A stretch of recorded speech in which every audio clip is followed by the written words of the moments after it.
Alun-alun Kota Malang akan dilakukan revitalisasi. Sebelum dilakukan pelaksanaan revitalisasi, pemerintah Kota Malang terlebih dahulu melakukan konsultasi ke publik terkait rencana revitalisasi alun-alun Kota Malang. Acara konsultasi publik tersebut berlangsung pada Selasa 13 Februari 2024 di ruang sidang Balai Kota Malang. Konsultasi publik ini hadir berbagai elemen dari masyarakat, mulai dari pemerintahan, akademisi, budayawan, tokoh agama, tokoh masyarakat, ahli tata kota, dan sejumlah elemen masyarakat lainnya. Dan lain-lain. Kemudian juga Bapak Wali Kota di sini juga kami menghadirkan asosiasi-asosiasi profesi yang pastinya di sana menjadi tempat berkumpulnya para pakar. Di sini ada dari Ikatan Arsitek Indonesia, Ikatan Ahli Perencana IAP, IALI, Ikatan Ahli Lanskap, kemudian juga PII, Persatuan Insinyur Indonesia, dan seterusnya. Kemudian Bapak Wali Kota di sini kami juga hadirkan pakar-pakar yang sekaligus pengamat, pemerhati, pengawal tentang kecagar budayaan yang ada di Kota Malang. Cagar budaya ini saya melihat tempat duduknya ngambil yang ada di depan ini semuanya rata-rata pakar-pakar cagar budaya yang selama ini menjadi mitra kita supaya pembangunan Kota Malang ini di tengah memenuhi tuntutan jawaban kemajuan tanpa meninggalkan lokal wisdom atau budaya lokal kita. Karena kekhasan ini pastinya perlu terus dijaga meskipun kita terus beradaptasi dan bertransformasi di tengah tuntutan perkembangan kota dan teknologi. Kemudian juga Bapak Wali Kota di sini juga kami hadirkan karena kita nanti akan mengolah suatu titik yang sangat strategis dan menjadi landmark ikon Kota Malang, yaitu alun-alun Merdeka atau alun-alun kota. Bapak Wali Kota di sini kami juga hadirkan tetangga-tetangga yang berada di kawasan sekitar alun-alun Merdeka itu supaya nanti ada kesesuaian yang pastinya interaksi dan sinergi yang tak terpisahkan ini.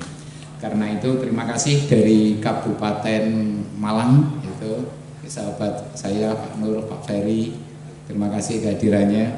Kemudian juga di sana bertetanggaan dengan Masjid Jami, kemudian juga dari gereja yang berada di kawasan sekitar alun-alun, kemudian juga dari kantor pos, KPPN, BI, Sarina, Hotel Ricci yang berada di kawasan-kawasan sekitar alun-alun ini. Karena sekali lagi Bapak Ibu sekalian yang saya hormati, terima kasih kehadirannya. Berikutnya yang kedua, di dalam melakukan pengolahan revitalisasi alun-alun Merdeka yang merupakan landmark dengan kesejarahannya yang luar biasa ini, Bapak Wali Kota pengen melibatkan seluruh elemen masyarakat supaya nantinya revitalisasi dari alun-alun Merdeka ini sekali lagi bisa menjawab segala kebutuhan ruang dan warga masyarakat kita. Tempat interaksi-interaksi yang pastinya sudah ditunggu oleh warga masyarakat.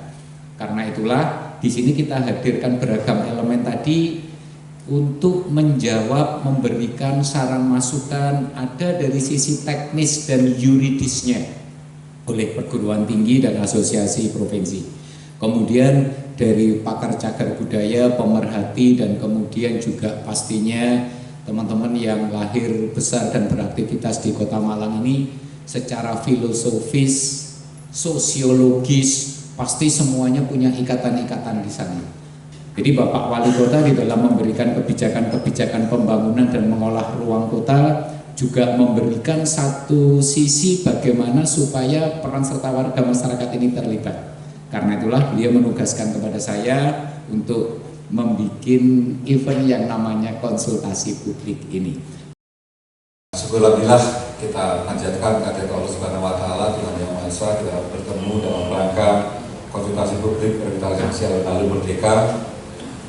PJ Wali Kota Malang Wahyu Hidayat yang membuka konsultasi publik dalam sambutannya mengatakan, konsultasi publik ini bertujuan untuk mencari masukan dari masyarakat Kota Malang terkait akan dibawa kemana revitalisasi alun-alun Merdeka Kota Malang.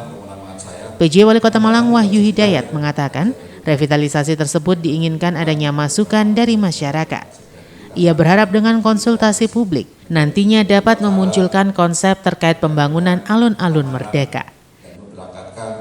Saya mengapresiasi hadirin Bapak sekalian karena saya menginginkan bahwa terkait dengan revitalisasi alun-alun Merdeka Kota Malang ini tidak hanya menjadi domain dari pemerintah Kota Malang saja dan Jatim mungkin yang memberikan alokasi anggarannya, tetapi saya menginginkan ada konsep yang sudah diberikan oleh Jatim melalui perencanaan-perencananya untuk bisa disampaikan kepada Bapak sekalian sebagai pengguna, pemanfaat, dan juga bisa menjadi satu memberikan masukan agar mau dibawa kemana sebenarnya alun-alun Merdeka Kota Malang.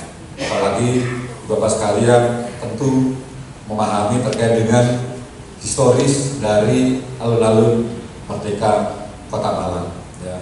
Karena saya juga mengalami pada saat saya kemarin awal dari perencana itu menyampaikan presentasinya, saya langsung menginginkan keterlibatan dari semua komunitas yang ada di Kota Malang sendiri, karena awal dari perencanaan ini tentu dengan melibatkan semua komunitas adalah bagian dari konsultasi publik agar Bapak sekalian bisa memberikan masukan-masukan terkait dengan mau dibawa kemana sebenarnya alun-alun Merdeka Kota Malang.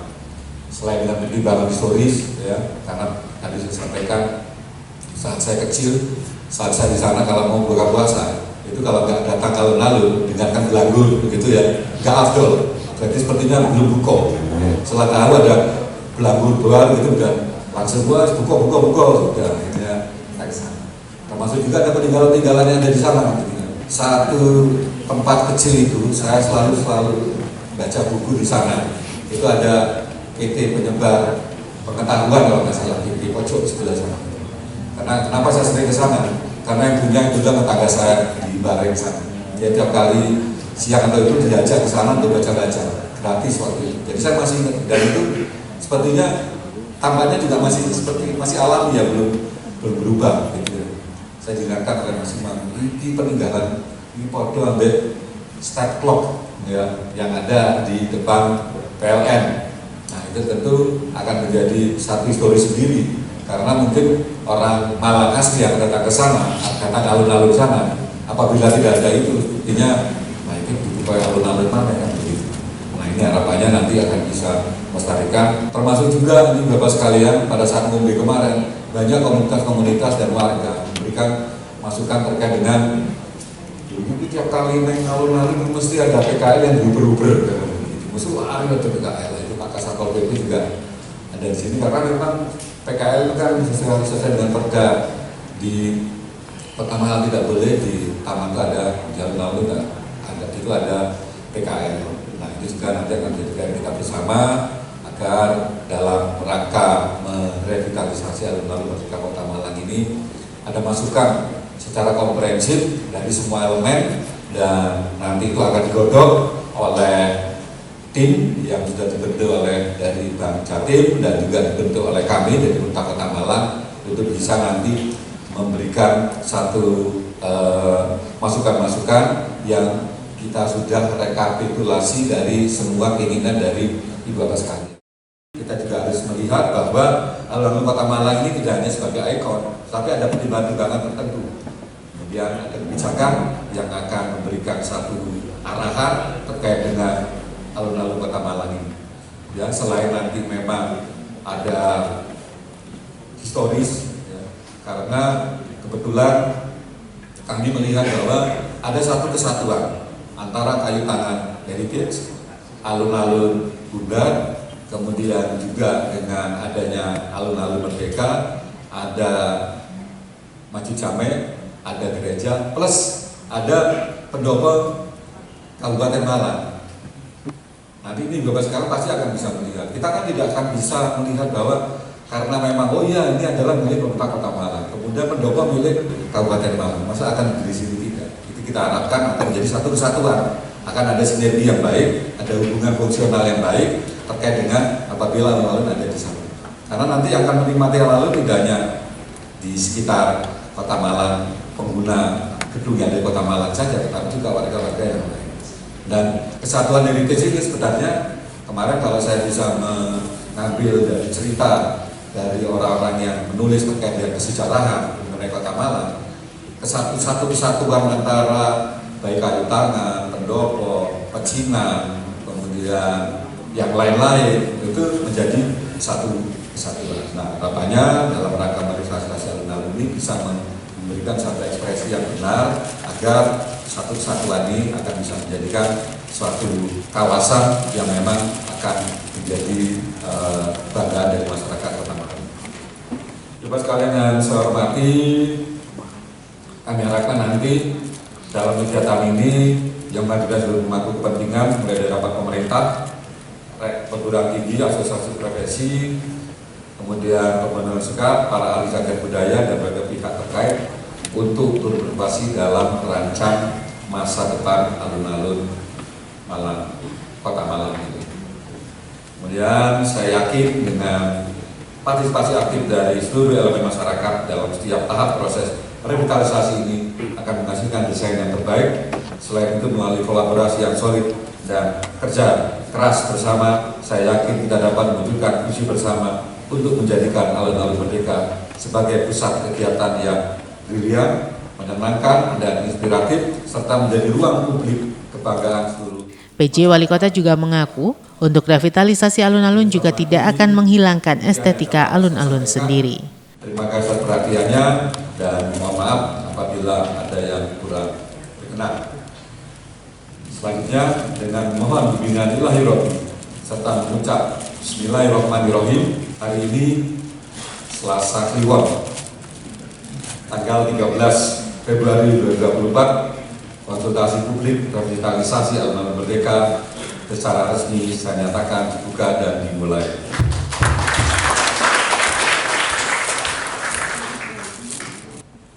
Tokoh punakawan bermain Giria Jenaka. Ramai-ramai nonton di televisi. Dukung revitalisasi alun-alun Merdeka. Melalui ragam aspirasi dan inspirasi. Revitalisasi ini kan kita menginginkan memang ada penyesuaian dan ini juga keinginan dari masyarakat, dan kebetulan dari Peng Jatim menyediakan CSR-nya untuk membangun revitalisasi alun-alun tersebut, dan ini kesempatan ini, dan saya berkeinginan dalam merencanakan alun-alun ini tidak hanya dari pihak perencana, tetapi karena yang menikmati juga masyarakat Kota Malang. Untuk itulah pada hari ini ada konsultasi publik terkait dengan konsep perencanaan yang dibuat oleh Peng Jatim. Harapannya nanti bisa ada masukan dari semua komunitas, dari semua elemen, itu bisa memberikan suatu gambaran mau dibawa kemana di alun-alun Merdeka ini. Dari Bang Jatim, sebetulnya dari Bang Jatim. Jadi kalau besarannya seperti apa nanti tanya ke Bang Jatim. Karena kan nanti kan keseluruhan, ada bangunan fisiknya, ada perencananya, itu kan nanti dari Bang Jatim. Tapi tidak menghilangkan estetikanya ya? Oh tidak, makanya untuk tidak menghilangkan itu kita rapatkan bersama. Ini kan dari pakar-pakar semua kan hadir. Nanti kalau udah jadi perencanaan, nanti itu kan menjadi satu wujud dari keterbukaan terkait dengan perencanaan dari revitalisasi alun-alun. Yang akhirnya terbentuklah desain ini yang memang ini nanti belum final Bapak Ibu sekalian, sehingga kami mungkin akan membutuhkan banyak masukan berkaitan dengan kegiatan ini.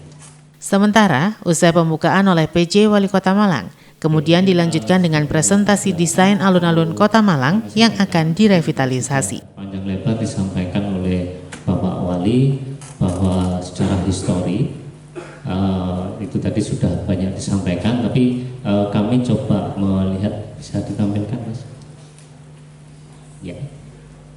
Ya, kami mencoba melihat tidak juga mengabaikan dari sisi histori dan sejarah.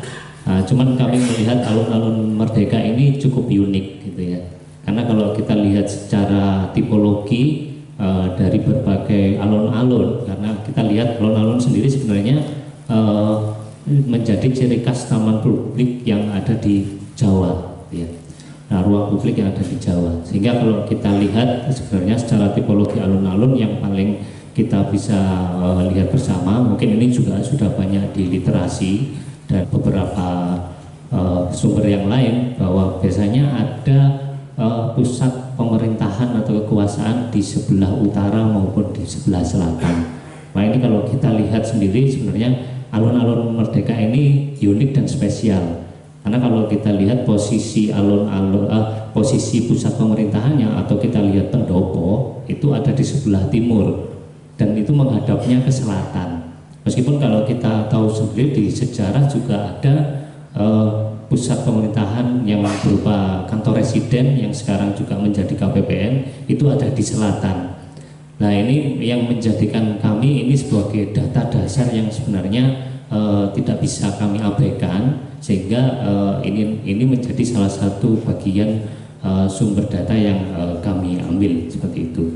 Kita lihat dari masa ke masa ini sebagai ruang terbuka publik, ya atau kita mengenalnya sekarang ruang terbuka hijau gitu ya, ruang terbuka hijau publik. Awalnya secara bentuk penataannya di tengah-tengah itu ada pohon beringinnya, kemudian berubah menjadi air mancur yang aktivitasnya banyak orang berjualan dan sebagainya. Tadi juga sempat disampaikan oleh Pak Wali, dan akhirnya berkembang terakhir yang kami tahu itu di 2015 di CSR Bank BRI itu. Sehingga kami melihatnya karena ketika akhirnya berubah banyak sekali aktivitas di dalamnya, sehingga ini lebih mengarah ke park atau taman publik gitu ya. Ya kalau kita misalkan kita mau kembali lagi ke masalah tipologi alun-alun, mungkin harusnya hanya hamparan dan pohon beringin itu tadi. Itu, tapi sekarang sudah berkembang menjadi ada water fountainnya yang bisa menari, atau kemudian ada amphitheaternya, playground, kemudian ada skateparknya, kemudian banyak sekali elemen dekorasi yang kita tahu awal-awal 2015 itu banyak sekali memang dimunculkan dekorasi yang orang-orang itu senang sekali selfie di situ. Itu mulai muncul itu, dan termasuk alhamdulillahnya hamparan rumputnya masih dipertahankan, termasuk juga pohon beringinnya. Nah, sehingga ketika kami melihat ini karena memang kebutuhan publik juga sudah banyak dipenuhi di sana, akhirnya kemarin kami coba merumuskan tujuan Bapak Ibu sekalian, tujuan pembangunan revitalisasi ini bagaimana. Next Mas. Nah, sehingga dari apa yang kami paparkan tadi, sehingga tujuan pelaksanaan revitalisasi ini nanti lebih mengoptimalkan berkaitan dengan fungsi alun-alun, kemudian dan meningkatkan kenyamanan pengguna alun-alun. Itu terkait dengan perbaikan, rehab infrastruktur, sarana prasarana, dan utilitas, termasuk mungkin nanti ada beberapa beautifikasi. Itu dari hasil proses yang kami coba lakukan, memang ini beberapa kondisi existing. Jadi kondisi existingnya banyak sekali equipment atau sarana prasarana itu yang perlu sekali diperhatikan dan diperbaiki. Karena aktivitasnya kalau kami lihat, terutama Bapak Ibu sekalian ketika hari Sabtu dan Minggu itu cukup ramai. Nah kemudian kalau bisa kita lihat kondisi existingnya, next.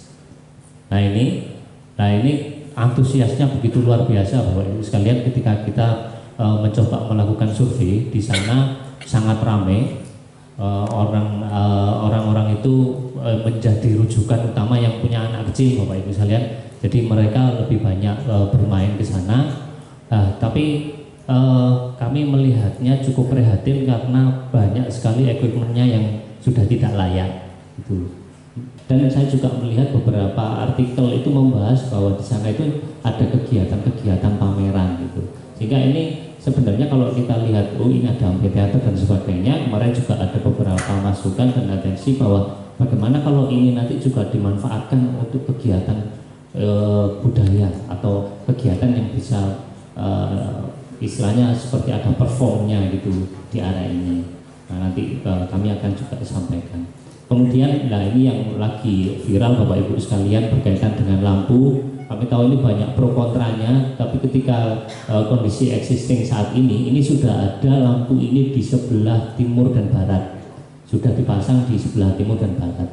Dan kondisinya memang kondisi alun-alun sendiri beberapa area juga masih terlihat gelap. Jadi berkaitan dengan konsep seperti yang tadi sudah kami sampaikan di awal, mulai dari latar belakang dan tujuan, sebenarnya yang kita lakukan ini lebih banyak berkaitan dengan perbaikan, rehab-rehab. Jadi kalau kondisi bangunan atau tata infrastruktur yang ada sebenarnya nggak banyak berubah.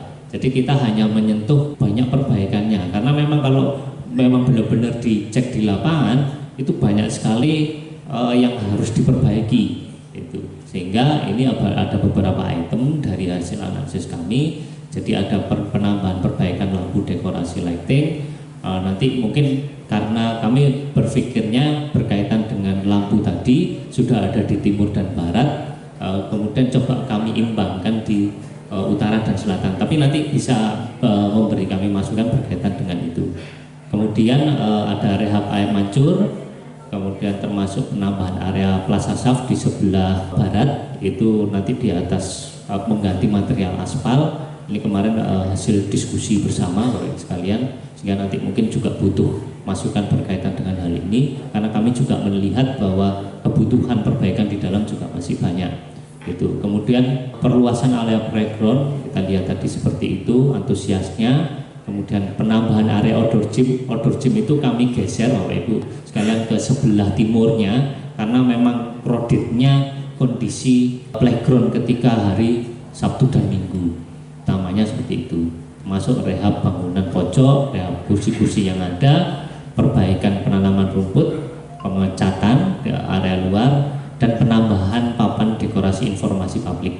Jadi ini nanti papan elektronik yang itu bisa digunakan untuk memberikan informasi-informasi entah dari Pemkot, entah dari Bajatim atau dari instansi manapun nanti bisa menggunakan itu. Bahkan kemarin waktu paparan pertama kami ditanya itu nanti bisa untuk informasi ketika mau sholat Idul Fitri, bisa. Nanti kami akan tunjukkan secara desainnya. Jadi tiang dengan lampunya cuman kami hanya cover aja, sehingga nanti jadi lebih indah itu aja. Kemudian ada penambahan lampu totem itu di bagian yang sekarang itu sudah ada tanamannya, itu aja. Kemudian penambahan aksesoris dekorasi. Jadi kemarin kami juga berdiskusi bahwa ingin ada kesinambungan antara kayu tangan, alun-alun Tugu dan alun-alun Merdeka. Sehingga ini salah satunya kursinya ini nanti sama. Kemudian ada penambahan aksesoris dekorasi plus tadi yang seperti yang saya sampaikan, lampu dekorasi ini menyeimbangkan dari yang sudah ada di timur dan barat. Nah, nanti mohon masukannya berkaitan dengan ini. Oke, next. Nanti yang juga itu bisa digunakan untuk kebutuhan masjid, karena kemarin juga masukannya minta ini jadi Plaza Saf kalau misalkan kami buat bergaris-garis, karena jalan itu tidak sejajar dengan garis saf. Sehingga selain presentasi juga dibuka sesi masukan-masukan dari masyarakat yang hadir, di mana antusiasme dari masyarakat meningkat dalam memberikan masukan terkait revitalisasi alun-alun Merdeka Kota Malang. Ada jalan utama yang silang itu mungkin yang ke hijau ke kuning nggak masalah, tapi yang ke merah ini orang kalau sudah mau ke situ mau kemana? Kecuali di sekelilingnya alun-alun ini ada trotoar, sehingga orang masih bisa keliling. Nah ini persoalan nih. Nanti kalau anaknya mau ke sana akhirnya nyabrang dan sebagainya, ini perlu dipikirkan orang kalau sudah ke ujung itu mau kemana. Jadi jangan sampai buntu. Yang kedua, karena ini alur revitalisasi pasti nanti juga terjadi kendala parkir yang mungkin ini juga harus dipikirkan orang-orang parkir di mana. Yang berikutnya lagi playground. Nah, playground itu mungkin agak dikasih seper dan lantainya harus karet. Karena supaya kalau orang jatuh juga enggak sampai luka. Nah, terus mungkin perlu ditambahkan lagi, saya lihat ini tidak ada toilet sama ruang P3K meskipun kecil. Karena tidak menutup kemungkinan di alun-alun ada terjadi musibah. Nggak tahu yang semaput atau ini biasanya terjadi sehingga harus perlu ruang kecil yang mereka mau kemana. Poin pertama, misalkan temanya ini tidak ada hubungannya dengan kata, mohon maaf dalam tanda kutip, heritage, ini aman. Saya sangat amat setuju dengan pola dan lain sebagainya, dengan karakter yang ditampilkan, dengan elemen yang paling kecil, item-item yang ada di lampu tadi, di air mancur. Saya lihat seperti apa air mancurnya di alun-alun Batu tadi, sangat sepakat sekali saya. Nah, untuk problematikanya, poin keduanya ini yang terakhir dari saya. Ini permasalahannya jika tema yang diangkat untuk revitalisasi alun-alun kita ini adalah heritage. Heritage itu adalah warisan budaya ada tak benda dan ada yang kebendaan. Nah, ini yang susah nanti. Jangan sampai kita nanti mengutip katakanlah tema heritage tapi yang ditampilkan tidak ada bumbu-bumbu heritage-nya. Ini akan payah sekali. Satu lagi yang perlu kita difabelnya di mana? Ya, artinya bahwa apakah situ bisa diakses dengan mudah oleh difabel? Termasuk juga tadi katanya sama sirkulasi tadi.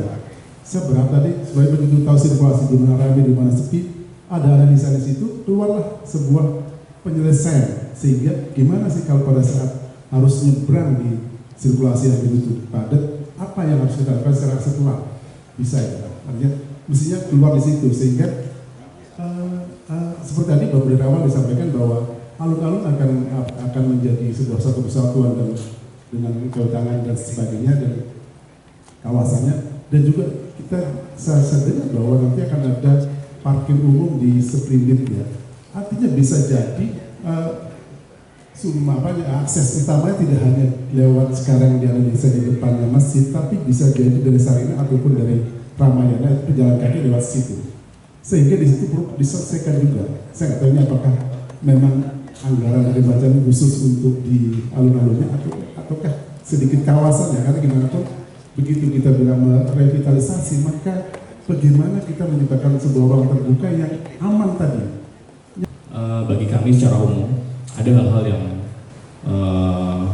mungkin perlu terus dijaga ya dari revitalisasi, yaitu yang pertama nilai pentingnya alun-alun bagi sejarah, kemudian juga bagi ilmu pengetahuan, bagi pendidikan, juga kebudayaan, agar nilai-nilai yang terkandung di dalam objek yang akan direvitalisasi itu tidak sampai hilang akibat dari pembangunan yang dilakukan.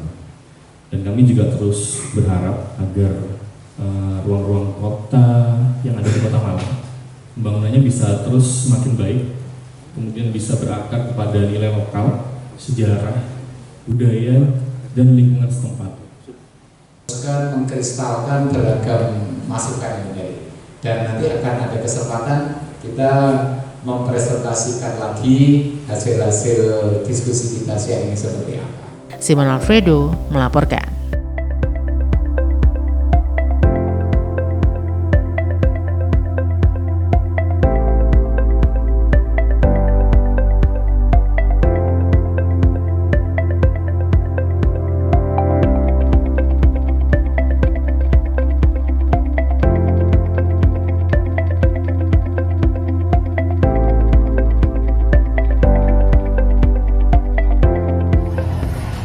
Peliputan acara ini dipersembahkan oleh Bagian Prokompim Setda Kota Malang.